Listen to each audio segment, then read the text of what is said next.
The attackers, the terrorists, yes, these two boys, the younger boys, who I think were 10 and 12 or so, were in their home. They go to the bomb shelter with their father, and the one of the terrorists on video. I've seen it a number of times. The on video, the one of the terrorists throws a grenade into the shelter. There's an explosion, and then the boys stagger out, and one of them had one of his eyes blown out, and the other one of his ears. And they were staggering around, and there's a footage of them in their living room. And yes, it turns out that their father threw himself on the grenade, and to protect the lives of his sons. The younger son they're both obviously deeply traumatized and scared and much more. History doesn't repeat, it mutates.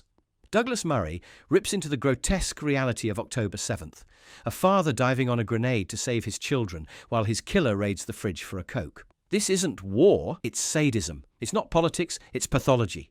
And if society keeps pretending it's different this time, then blindness isn't ignorance, it's complicity, and silence becomes surrender. Douglas, welcome to the show. It's a great pleasure to be with you.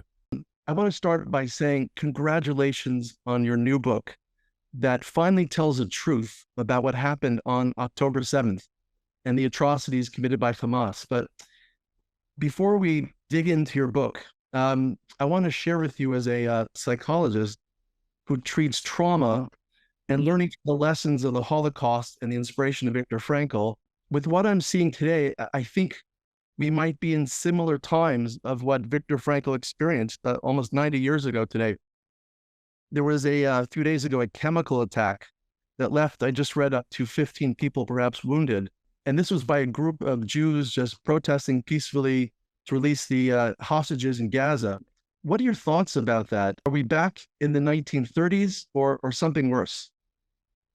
I'm always loath to see history as a sort of endless replay of the 30s and 40s, because I'm concerned about the number of things there's so little in our culture at the moment that is understood by everybody or known about by everybody. World War II is probably the last unifying story, in a way, the last unifying bits of knowledge.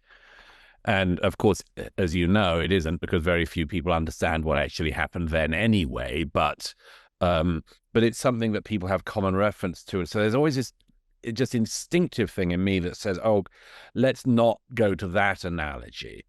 And yet, of course, the reason why the analogy does work is because what happened in the 30s and 40s is about the best template we have of how civilized societies can completely dement themselves, end up with scapegoating and much more. Dragging out the 1930s isn't lazy nostalgia, it's a warning label. Sure, people love to groan. Don't compare everything to Hitler, but when mobs gas Jews in 2025, tell me, what the hell else does it look like? Civilizations don't collapse with one loud bang. They rot with scapegoats, silence, and moral amnesia. Pretend it's different this time, and you've already chosen blindness. End up in conspiratorial thinking and then go all the way to hell. So, I suppose I would always say that, I can't remember who it was who's credited with saying it first, but that famous thing, history doesn't repeat itself necessarily, but it does rhyme. And I think what we're hearing at the moment are sort of rhymes of events 90 years ago. Yeah, the rhymes of October 7th as well, I would say. Yes. Yeah. Let's talk about your new book. I believe it's in one of a series of books that you started writing in 2017, beginning with The Strange Death of Europe, The Madness of Crowds, and The War on the West. But I must say there's something rather riveting and profoundly personal. On October 7th, you write that you were in New York City and you heard the news and you decided to come to Israel and cover the war firsthand. What did you see when you arrived? What happened on October 7th that the world needs to know?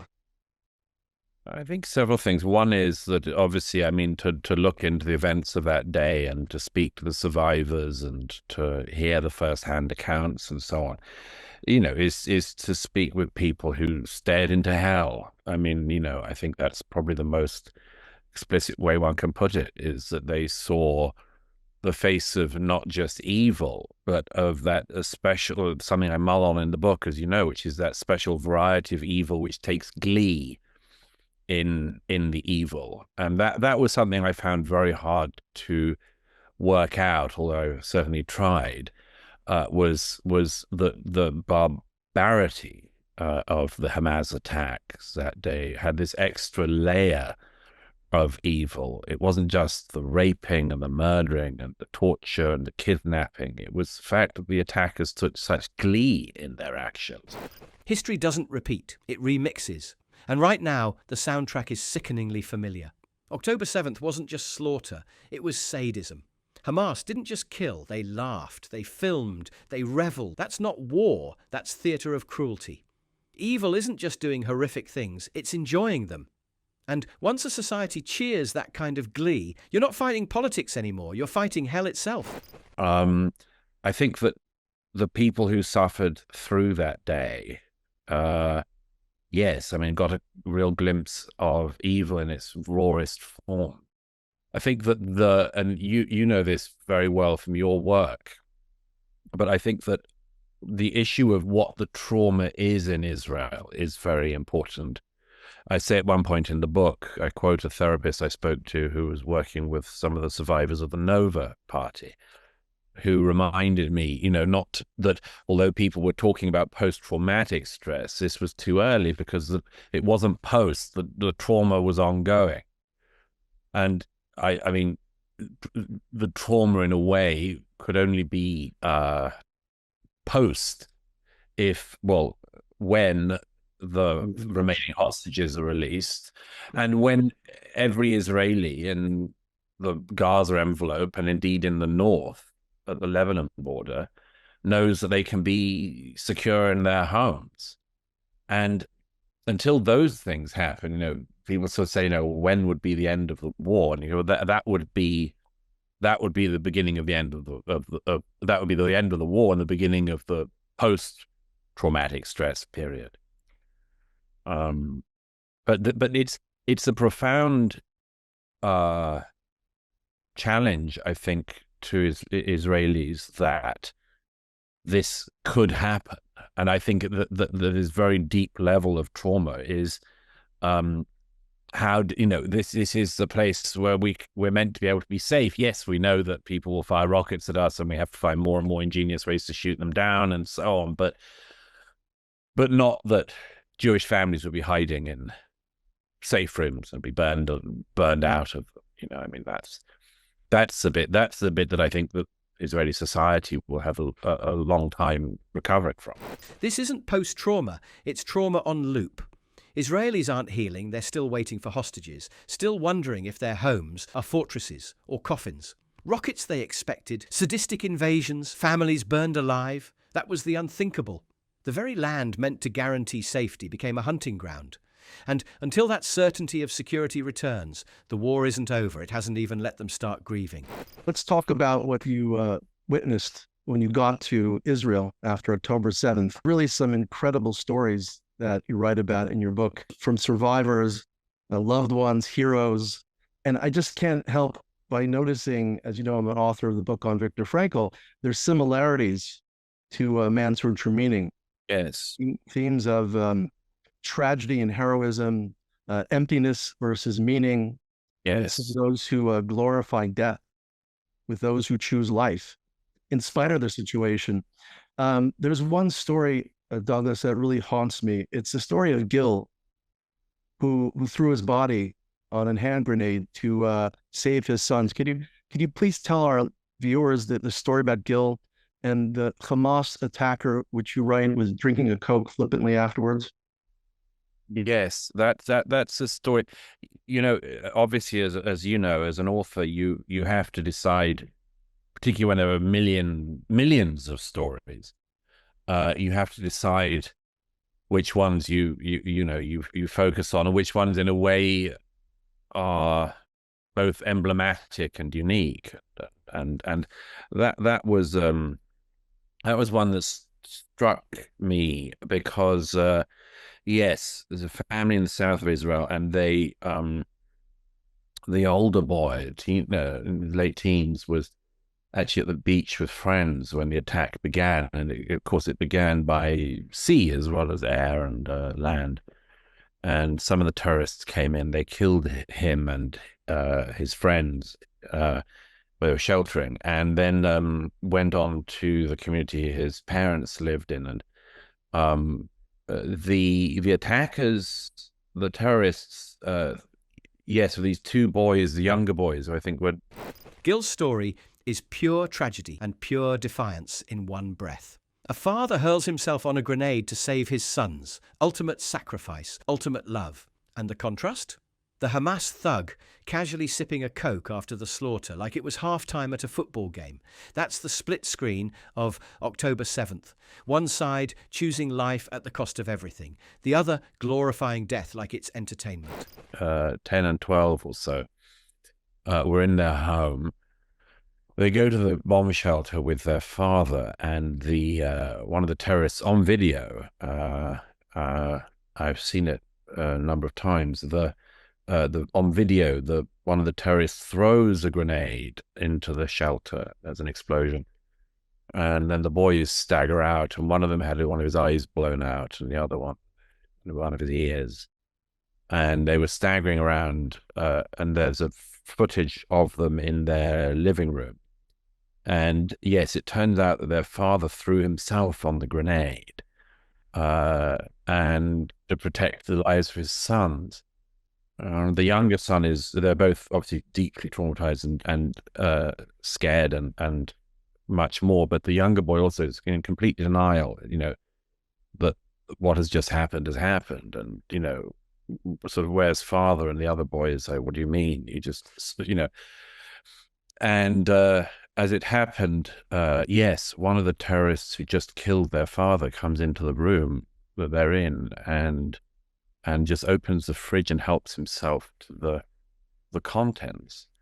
And that story was one of many that stuck with me. But one of the things was, of course, the proximity of extraordinary life-saving heroism and life-ending sadism, just in these few square yards and a few minutes, actually, that a father sacrificing his life for his son to save his sons should be in such proximity to a man who just wanted to kill, wanted to take delight in. A father throws himself on a grenade to shield his sons, and seconds later the killer raids their fridge for a snack. That's the grotesque theatre of October 7th. Unimaginable heroism and bottomless sadism sharing the same room. A boy in shock asking where his dad is, while his brother knows the truth. Love and cruelty colliding in square meters, proving evil isn't abstract, it's intimate. In murder and sadism, really. What were some of the stories that stand out in your mind now, almost 100, 600 days after the effect? What stands out in your mind? For me, it's a number of things. One is, of course, all of the first-hand things I witnessed in the, I suppose like everybody, I mean, not to get too graphic, but like everybody who saw this, that I mean, just the extremity of the violence was beyond words. There was just nothing that can be done to a human body that was not done by the terrorists that day. But the other thing is, of course, I suppose, again, it's a very interesting subject we've both written about, but on the one hand, it's to wrestle the good from a moment of evil is, in some ways, doesn't feel like it's the point. An evil thing does not occur in order to morally improve other people or to give us lessons. But yet, at the same time, there is that instinct to seize on and highlight what is good in the middle of such things. And that's why I bring out the stories that also really stay with me, which is the stories of the sheer heroism. As a young man, I write about whose girlfriend I met, who he was they were at the Nova party, and he managed to drive a car full of strangers out of the party. He managed to find a way out. The Hamas were shooting everyone in the backlog of cars trying to get out of the party from the main entrance, and so that was impossible, and everyone who went there that way died, were killed. And but he managed to find one of the other routes out that had not been blocked by Hamas, and he saved a car full of, I think, 5 other young people who had been at the party, drove them 20 minutes away. October 7th was hell unmasked, bodies desecrated in every way possible. But even in that pit, flashes of light broke through, like the young man at Nova who didn't freeze. He loaded strangers into his car, found an unblocked escape route, and drove them to safety while others were gunned down. That's the paradox of evil. It births horror, yes, but it also forges unexpected heroes. And drops them off, and then drives back, and then does it again. Yeah. And then he drops them off and drives back and does it again. And people were warning him not to go back. Were telling him not to go back, that it was death, it was too dangerous. But he was on a mission. He had a mission. And the last time the Hamas killed him and the people he was trying to save. But he must have saved more than a dozen lives that day. And that's extraordinary. Extraordinary heroism. Yeah. Heroism. And you know, the heroism of saving strangers, in a way, is even more striking. That you would continually risk your life to save others. Like, that seems to me to be one of the highest forms of virtue, if not the highest. I'm reminded of the story of Sapir Cohen, who, when she was going down to the tunnels, instead of worrying about herself, she went into a mode that Viktor Frankl talks about. And I'm not sure that she's ever read Man's Search for Meaning, but she was thinking about, how can I help other people in the tunnels right now? How can I help them? That was something that Viktor Frankl comments that, you know, those who believed they were going to fulfill some meaning in the future after the camps, they didn't know if they'd live or die, were most apt to survive. Just a fascinating psychological phenomenon that she represents. Why do you think that occurs? I don't know exactly, but I do believe there is, well, we could talk about, you know, Sigmund Freud's understanding of the self, the id, but the thanatos, the desire for death impulse. Frankl talked about something called the religio in a very obscure book called The Unconscious God. That young man kept driving back into death again and again, just to haul strangers out. That's not instinct. That's chosen courage, the kind that spits in fear's face. And yes, Frankl nailed it. Those who anchor themselves to meaning can endure hell. Some people crumble when darkness hits, others turn into beacons. It's proof that even surrounded by death, the will to give life keeps humanity alive. And he believes there was this spark of godliness, he calls it, the unknown God within. For some people, it just gets manifest in such times. I'm not sure where it comes from. I believe it's an unconscious reality.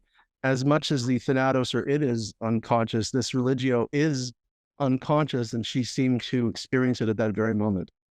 Yes, because on the one hand, it could be a way to, what would you say? It would be a way for the self to survive by not prioritizing itself. Correct. Or itself into others. But it is a version of that thing I write about in the book, about that just that extraordinary key insight, commandment of choosing life, that is so obvious in a way, and yet needs saying. Clearly needs saying, perhaps today more than ever. Let's talk about the psychology of the perpetrators for a moment, referring to Hamas, the Islamic Brotherhood, the mullahs in Iran. I'm intrigued by the term you use in your title, death cults. I would postulate that the Nazis were some form of a death cult, Yeah. and Hamas is a new type of death cult. Could you share with us what are the ideas, the philosophy, the psychology of people like Hamas, and the dangers it poses to the civilized world today? Yes, I mean the psychology is very hard for much of the Western mind to comprehend, I think, because it sounds so, well, fanatical and impossible. Um, I Unless you understand a sort the Islamic version of a sort of millenarian fanaticism. Some people tap into that hidden spark, Frankel's unknown God within, and it drives them to choose life when everything screams death. That's what makes the contrast with Hamas so stark. They're not a resistance, they're a death cult. Like the Nazis before them, they glorify annihilation as holy. It's not politics, it's pathology, a fanatical obsession with ending life. And that's why it threatens every civilization that still values living. Everything that Hamas seek to achieve seems impossible. It seems ridiculous. But I've spent enough time studying movements like Hamas to know that what they say is really what they mean to do. And that, for instance, the eradication of the Jewish people is something they see as being not just desirable, but achievable. And that they're going to give it their best shot, which is what they did on the 7th of October. They definitely gave it their best shot to date.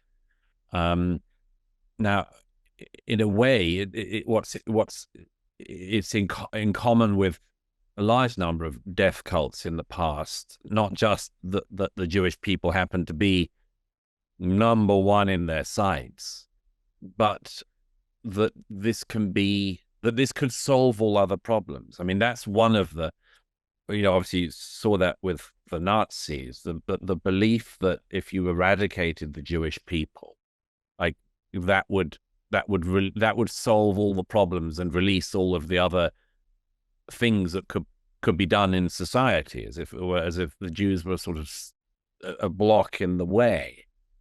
And obviously Hamas have the same view. Hezbollah have the same view. The mullahs in Iran have the same view. And among much else, it's a reading of a religious doctrine. It's a version of it, the worst version, it has to be said, but a version. I mean, it comes from a form of fanatical Islamism. And they really do think that blood and death have the ability to sort of cleanse. And that's, of course, all sorts of death cults throughout history have had that misguided belief, Hamas, Hezbollah, Iran's theocrats treat genocide like a policy tool. Erase the Jews, and everything else fixes itself. It's fanatical, millenarian, homicidal thinking, classic death cult logic, the same poisonous script as the Nazis. Believing blood will cleanse is insanity dressed as theology. So any thoughts on what Douglas Murray just discussed? Share them in the comments below. And don't forget to like, subscribe, and hit the notification bell so that you never miss any of our future debates.